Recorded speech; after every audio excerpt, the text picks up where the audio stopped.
আসসালামু আলাইকুম বন্ধুরা, কেমন আছেন সবাই? আলহামদুলিল্লাহ আমি ভালো আছি। আমি আজকে রান্না করব বড় চিংড়ি মাছ। ইহানের পছন্দ। আমি চিংড়ি মাছটা ভালো করে কেটে ধুয়ে বেছে নিয়েছি। দেখেন, আমি খোসা ফেলে দিয়েছি। ইহানের খেতে খুব অসুবিধা হয় খোসা থাকলে, খোসাটা ফেলে দিয়েছি। সব রকম মশলা আমি রেডি করে রেখেছি, যা যা লাগে। পেঁয়াজটা আধা ভাজা করে নিচ্ছি। পেঁয়াজটা আমি তেলের উপরে দিয়ে দিয়েছিলাম। পেঁয়াজটা আমি হালকা করে আধা ভাজা করে নিব। আর দেখেন তো বন্ধুরা, কে আছে আমার সাথে?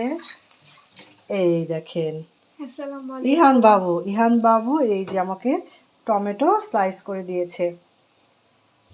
আমি বলছি মা একটু হেল্প করো, তো আমাকে একটু হেল্প করে দিয়েছে। তো আমি পেঁয়াজগুলো ভালোভাবে আধা ভাজা করে নিব। পেঁয়াজটা আধা ভাজা করে নিয়েছি। এবার মশলাগুলো সব দিয়ে দিব। সঙ্গে আমি একটু সামান্য পানি অ্যাড করে দেবো, যাতে মশলাটা ধরে না যায়। এবার ইহান একটু নেড়ে দিবে। মশলাটা আমার কষানো হয়ে গেছে। দেখেন তেলটাও উপরে উঠে এসেছে। এবার ইহান টমেটোগুলো দিয়ে দিবে। দিয়ে দাও বাবা। হ্যাঁ, টমেটোগুলো দিয়ে এবার আমি একটু নাড়াচাড়া করে মাছগুলো দিয়ে দিব। টমেটো দিয়ে আমার মশলাটা ভালোভাবে কষানো হয়ে গিয়েছে। ইহান বুড়া এবার চিংড়ি মাছগুলো এর মধ্যে দিয়ে দিবে। বিসমিল্লাহ। হ্যাঁ, এবার চিংড়ি মাছগুলো আমি ভালোভাবে মশলার মধ্যে নেড়ে চেড়ে একটু করে পানি দিয়ে কষিয়ে নেব।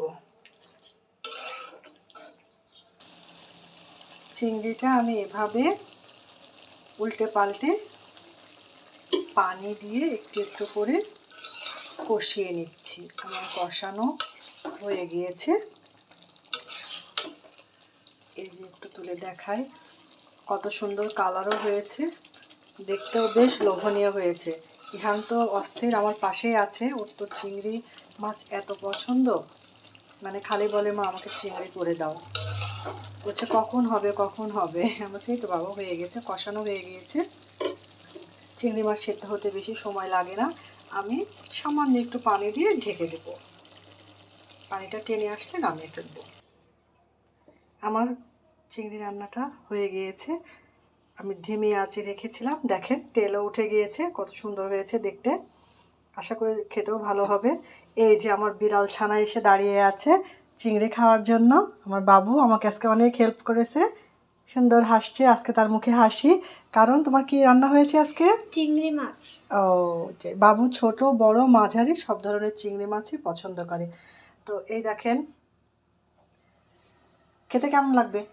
মজা। এই যে তার খুব পছন্দ। এবার আমি তাকে খেতে দিব গোসল করে এসে।